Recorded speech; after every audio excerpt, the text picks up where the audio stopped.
Dear friends, good afternoon. I'm afraid of the words keynote address. I'll give some notes. The topic of Israel's right as a national state has many aspects. Biblical roots, historical aspect, moral aspect, many other.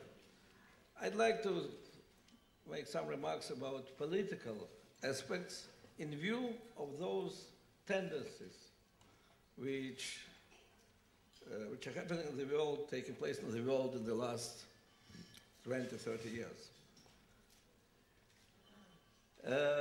Some years ago, if I'm not mistaken, it was in 2007, there was a summit in Annapolis between President Bush, Abu Mazen, and Ehud Olmert. And Ehud Olmert there proposed to his colleague, to Abu Mazen, a very generous plan, peace plan, how two states, one near the other, will be existing with such and such and such conditions.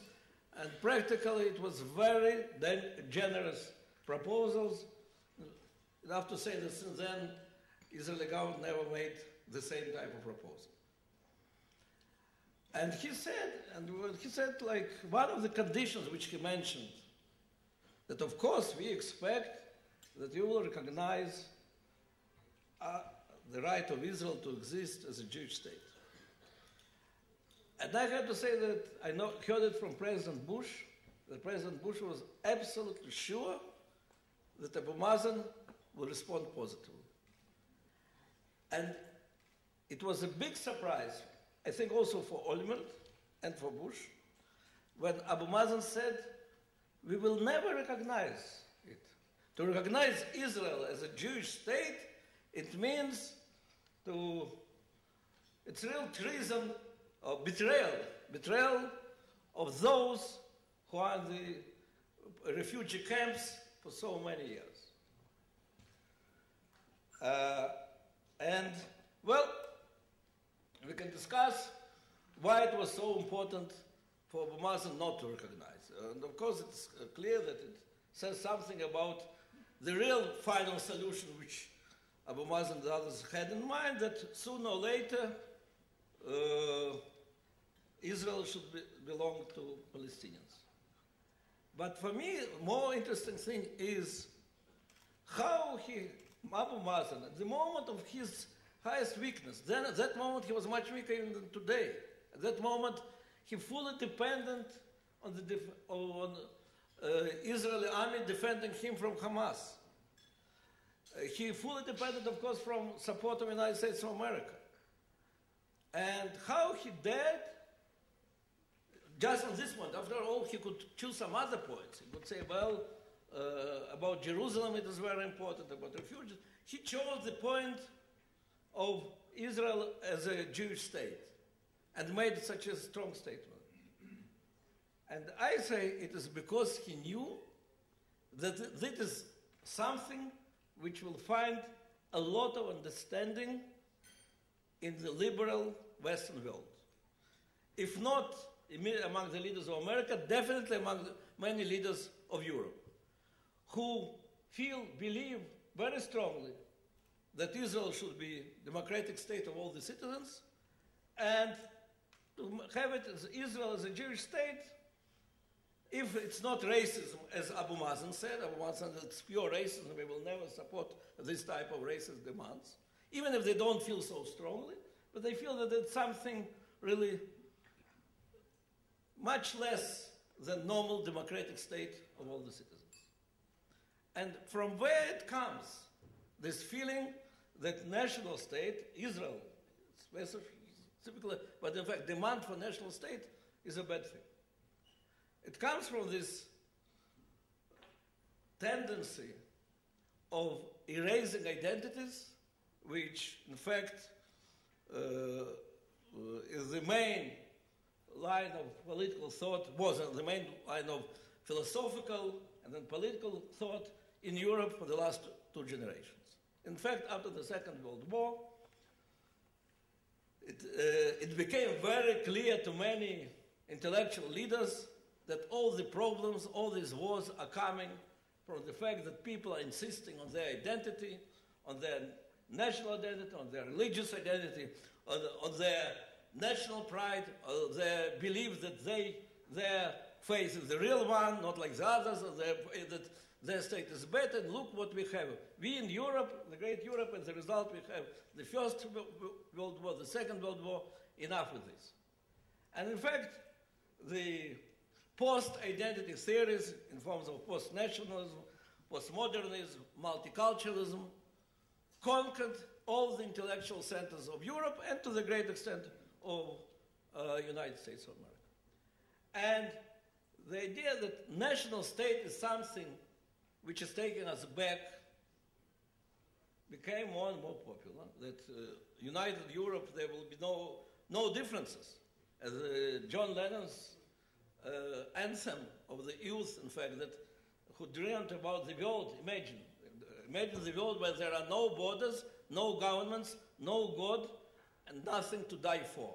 There's the idea that we will get rid of all these differences, all these identities, and there will be nothing to die for.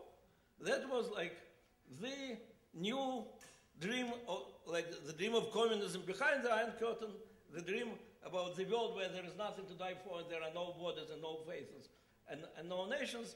That was the dream of the liberal world. And the old history of national states, of course, was a bad one. And colonial history, when we were coming with our nationalism and were imposing it at the young nations of the Third World, was like a big sin of our own past. And here Israel was viewed and even today used, was seen and today is seen by many intellectuals as the last colonial sin of the free world. And we already left, we already overcome that sin, we are not there. And they are still there, they are our last remnant of our colonial past.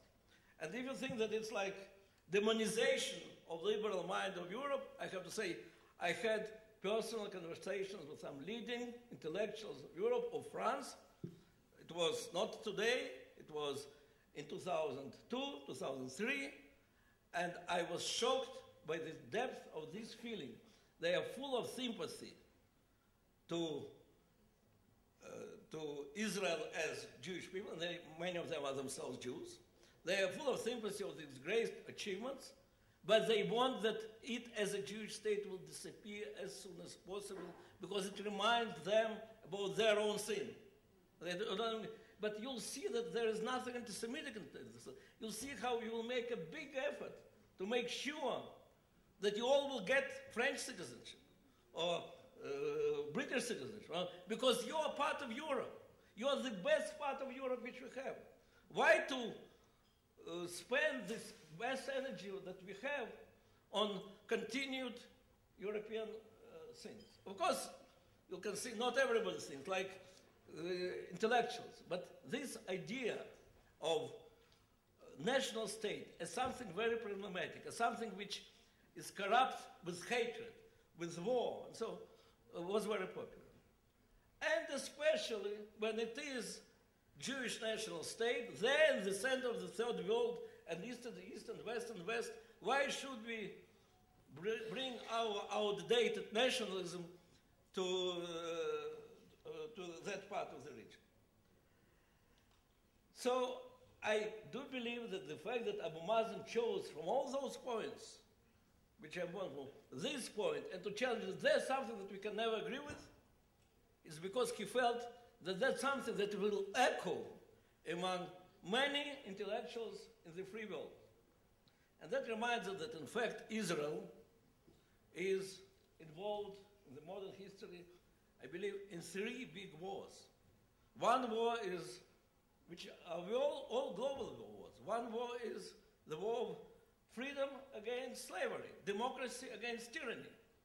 And Israel is naturally, well, you know very well, is very small island of freedom among totalitarian regimes. Now, Arab Spring brought some new hopes. We'll see what will happen with this. I believe that sooner or later it has to explode. all the dictatorial regimes will have to explode. What will be the result? It's a big question. But in the meantime, the only real existing democracy is Israel. So it's small beachhead of the free world among totalitarian regimes. And that's one war which we have to continue inevitably and to absorb a lot of hatred because of this. The other war is fundamentalism against a rational modern world. And again, if there is piece of land among Muslim countries, which is believed part of Muslim world, and which is ruled not by Muslims, it is Israel. And it's natural that it attracts the passionate resistance and hatred of many fundamentalists all over the world. Again, we are a small island of representing rational world in this fundamentalist world. And that's another war which we have to have. And I would say that more or less, many, even those who are very critical of us, they recognize, in the free world, I mean, they recognize that from this point, we belong to their world and we defend their values. But there is also the third war, which is in some way most difficult. Why? Because we belong to the free world, but we have to defend our right to be national state in the eyes of free world at the time when free world doesn't believe in national states. We are defending the right of having strong identity in post-identity world. We belong to that world because we are a free country, we belong to the free world, but this world is made to the great extent the world of post-identity. He doesn't believe in strong identity. He thinks that strong identity is bad. And we, those who know that it's good, we have to defend our right to be Jewish democratic state. And that's in fact the third war which we are having. And here it is very difficult to have our permanent partners as our allies. Now, then there can be a question, but why it is really so important to have strong identity? And there's a bigger question than only about our state. If we are speaking about all these post-identity theories, where they are wrong. Well, I wrote the whole book about it, so I promise not to go now to all the book, but I'll say the main statement which in that book I did, defending identity, that all the people have two basic desires: to be free and to belong. And when we are trying to create the world where with strong identities without freedom, it's very dangerous. It comes to ethnic cleansing, to totalitarianism, to many awful things. But when we try to build the world of freedom without identities, the world becomes decadent, superficial, without values, without roots, without anything to die for, but in the end it means without anything to live for, without meaning. And this world in the end becomes very helpless, weak, resistant to the world of identities. And that's exactly what's happening in Europe. We can see how suddenly the huge world of freedom, 500 million people who for generations were building this world of freedom, but who made their life very, very shallow by erasing their identities, and then they face a small group of fundamentalists who have no obligation to freedom, who don't believe in freedom, but who have strong identities. And this small group says, we will win you because we love death and you love life. But it seems as a great compliment, you love life.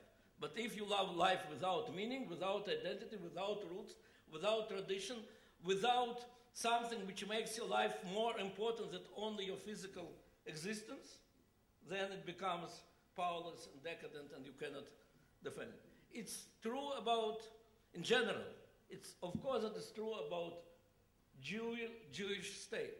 Here it is not, we have to be democratic state, even those who don't want to be democratic state, but you cannot really bring and gather Jews from all over the world with so many different identities in one state if it will not be democratic, if it will not have instrument to keep all of them feeling themselves equal.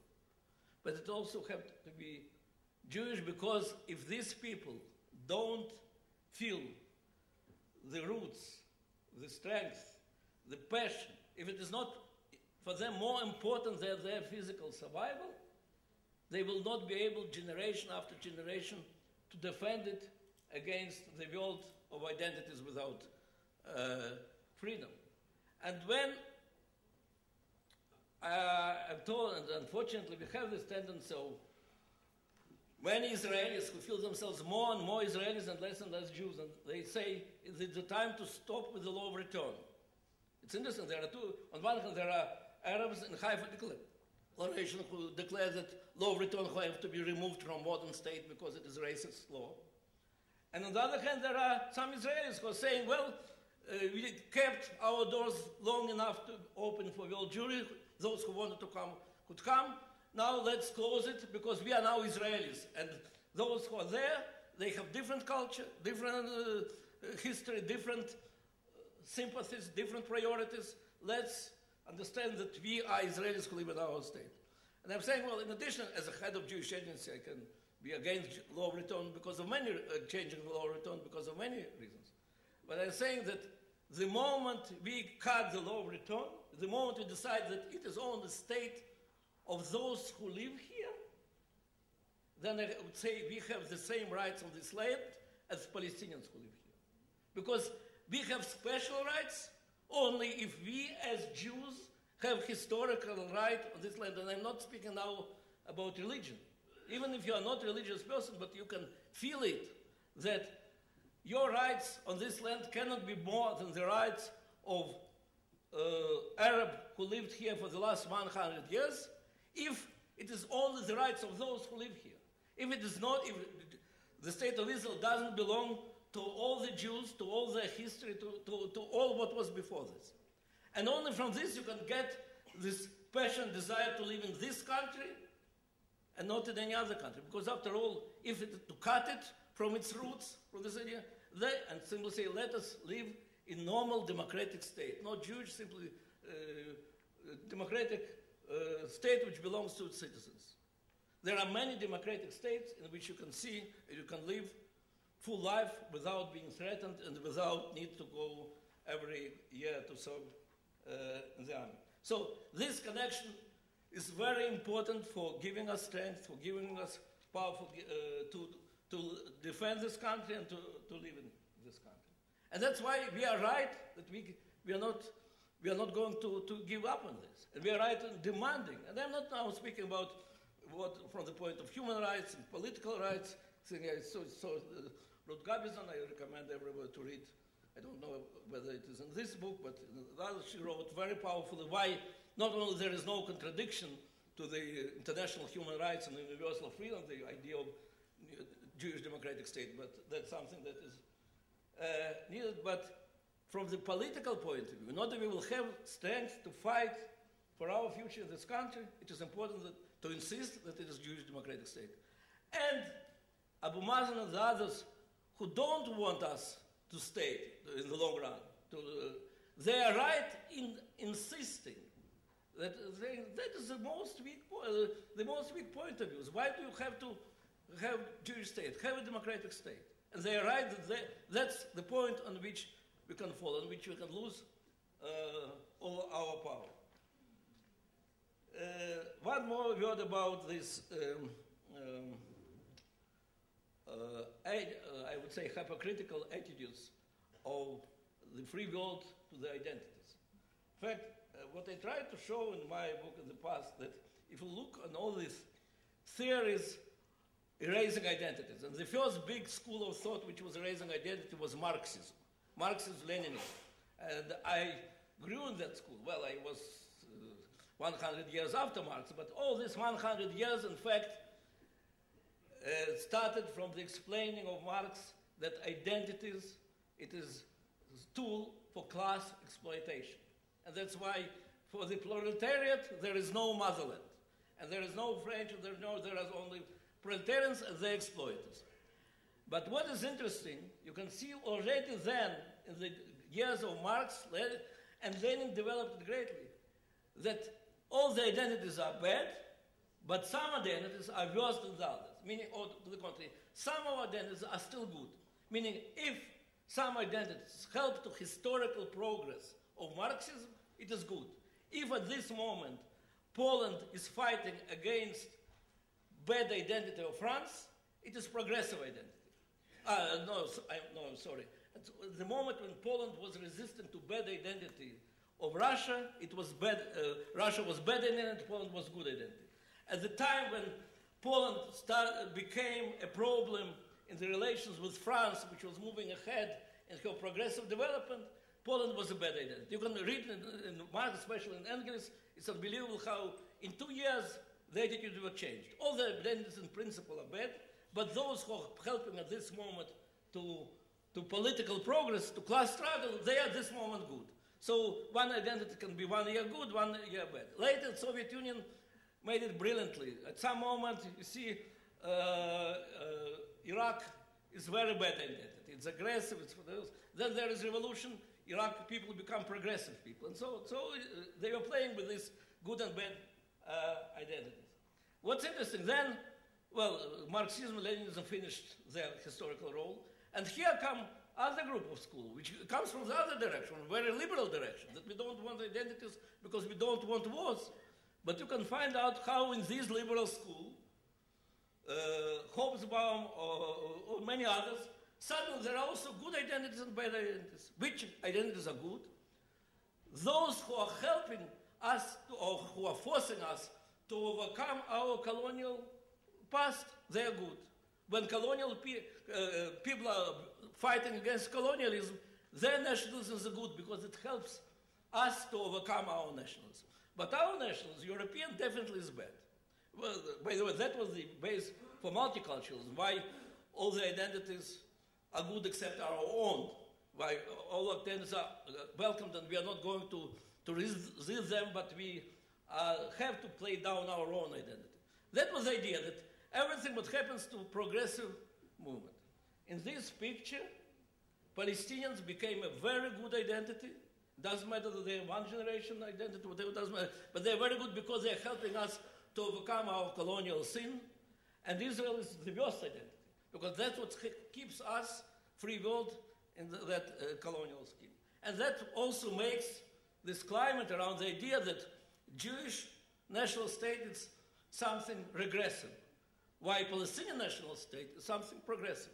And then comes that when Edward Said comes with all and becomes the king of the political thought in America and in Europe.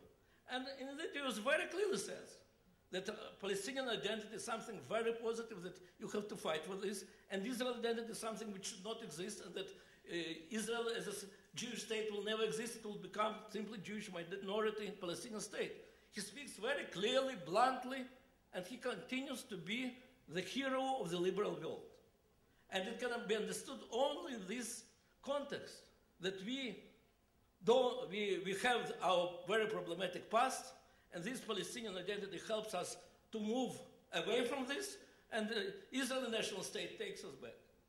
And that's something that we have to face. Well, I'm going on demonstrating all the negatives. In fact, of course, there is a lot of positives. There is much more understanding in the last few years of these problems, and much more pressure to restore identities. And you can see how the leaders of America and now the leaders of Europe start recognizing or even insisting on the right of Israel as a Jewish state. As all Jews, I prefer to speak about oy vey, how everything is bad. But in fact, I am optimist. I am optimist because, after all, we see what's happening with all these good identities in Egypt and with Gaddafi and in Syria. So, and when recently I came to some of my European friends and said, tell me frankly, how, it was just after the changes in, isn't it? If half a year ago you would be asked, who are major enemies of peace in the Middle East? And I'll put you Gaddafi, Mubarak, Assad, Bibi. Who is major enemy of peace? Frankly, what would you say half a year ago? And they say, frankly, Bibi, of course. They say Assad is a reformist. Gaddafi is definitely giving some hopes. Mubarak is a guarantee of peace process. What do you want?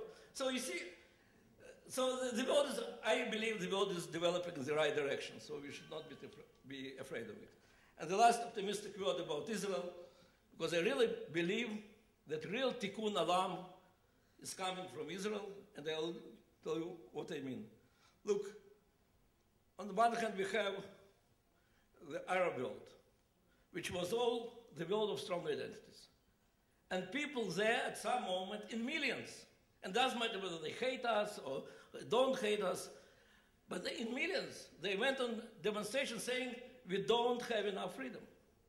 On the other hand, you have Europe, who is full about freedom, and who believes in freedom.